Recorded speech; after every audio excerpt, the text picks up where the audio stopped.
Next, we have another interesting talk, which will be on leadership in prevention of blindness.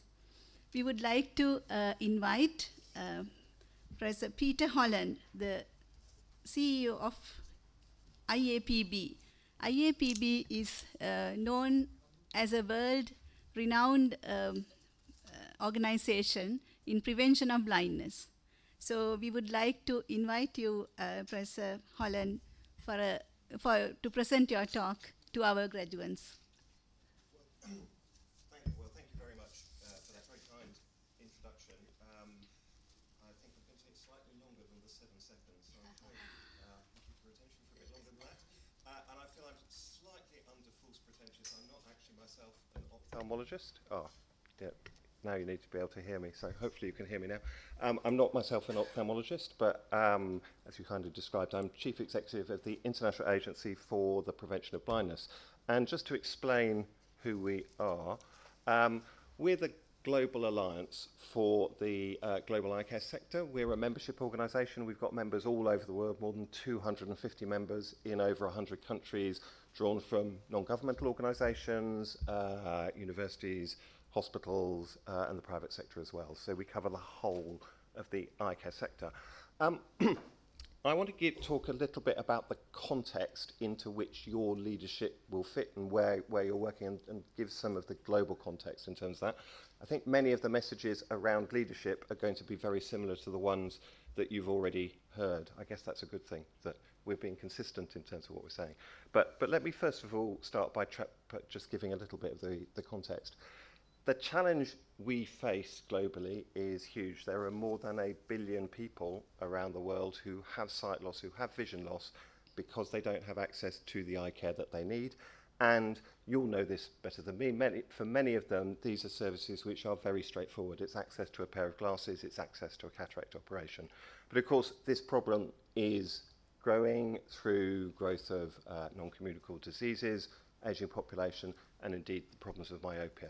So if we don't really change this, potentially this problem goes from 1 billion people to almost 2 billion people by 2050. And that has a huge impact, not just on people's sight, but across a whole range of other areas. So this is a slide of the impact of eye health and eye care on the Sustainable Development Goals. So the Sustainable Development Goals are the 17 global targets that the international community set in terms of tackling global development and global economic progress. And vision and eye care impacts across a whole range of these Sustainable Development Goals. It impacts on children's ability to learn.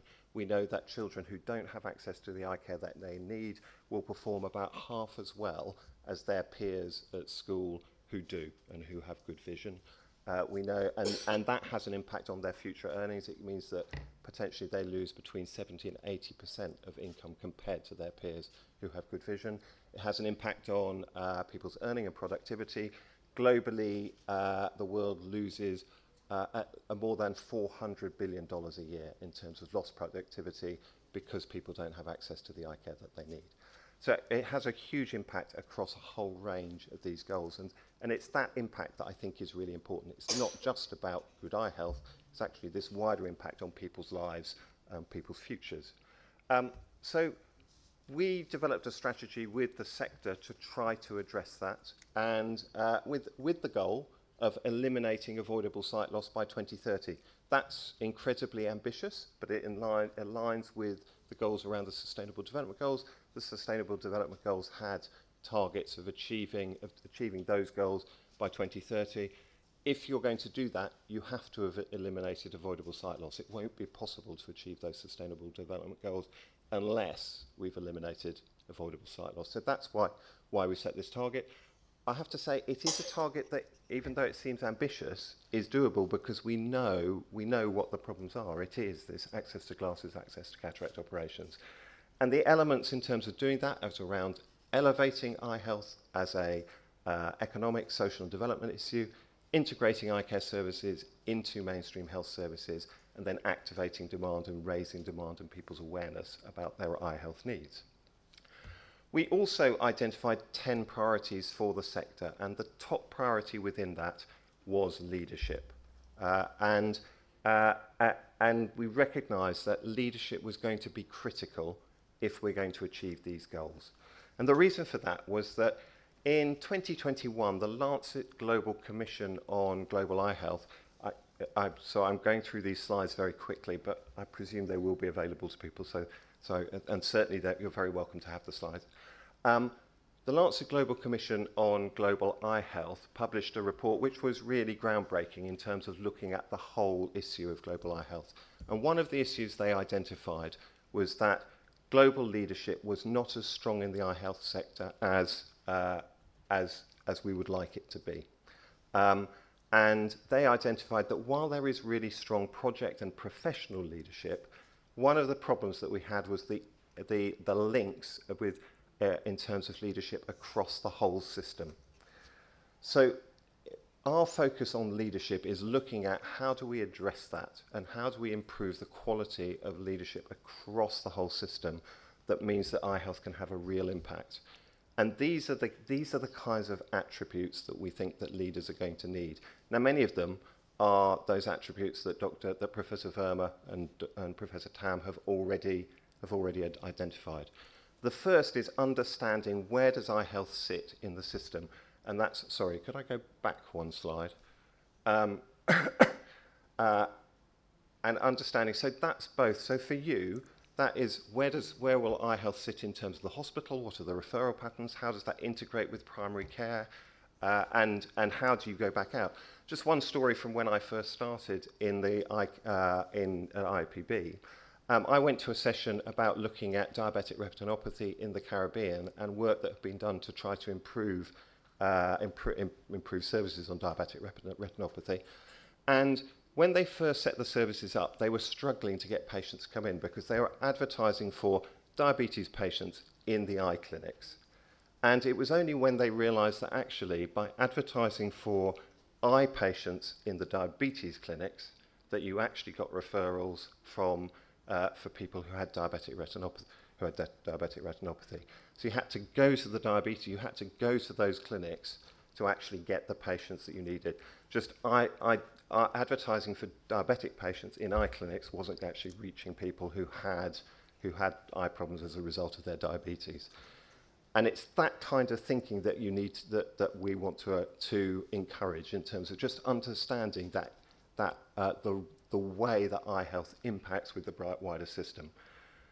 That then drives your strategic vision. How do you develop the services so that you work across? And that's obviously something that we've heard about already. Collaboration and coalition building is going to be crucial. Working with other specialties, just coming back to that diabetes example, working with your diabetes specialists as well as the ophthalmologist is going to be crucial. But thinking outside of that, if you want to reach children, that means going to schools and working with education and working with teachers, not just sitting in clinics. So getting out and building coalitions, often with very different kinds of partners, is going to be critical. Advocacy and influencing, again, I think that was something Professor Verma mentioned. That is, you have much more impact in influencing decision makers, frankly, than I do. They listen to ophthalmologists, they listen to you because you've got the direct experience. So don't ever underestimate that impact that you have. It's really important. And then I would again emphasize, and Professor Verma emphasized this a lot, that this is something about lifelong learning, that the personal qualities you have and that you continue to develop is really, really critical in terms of that. And so I would absolutely echo what he says about this is a process of lifelong learning. And one other attribute that I would mention here that was really mentioned in the first presentation, which is actually courage. There are going to be times where to be a leader, you're going to say things that your peers and your colleagues don't agree with, and that actually can take courage. To stand up and actually say what you really believe is important is difficult, is challenging. And so I think in terms of doing this well, at times you will need courage in terms of taking that forward. We are making progress. I'm not going to go through this, but we are seeing globally that we are getting eye health on the global agenda. We had a UN resolution back in 2021, which was the first time the UN had ever talked about vision and eye health, and that is leading to impact, certainly at a global level. But now the challenge is to turn this into action at a national level. So I'm going to just finish with a quote from Ambassador Aubrey Webson, who is one of the most extraordinary leaders in global eye health. He himself is blind. He's the ambassador for Antigua and Barbuda at the United Nations and has been an extraordinarily passionate leader and advocate for global eye health and global vision. We're hoping to hold a global summit on eye health, but actually it's his words about, that's about turning words on paper into action for people. So it's from paper to people. And I think that's a message for all of us, and particularly it's the challenge for you, that will be your job, turning those words into action. So I wish you all the very best and good luck.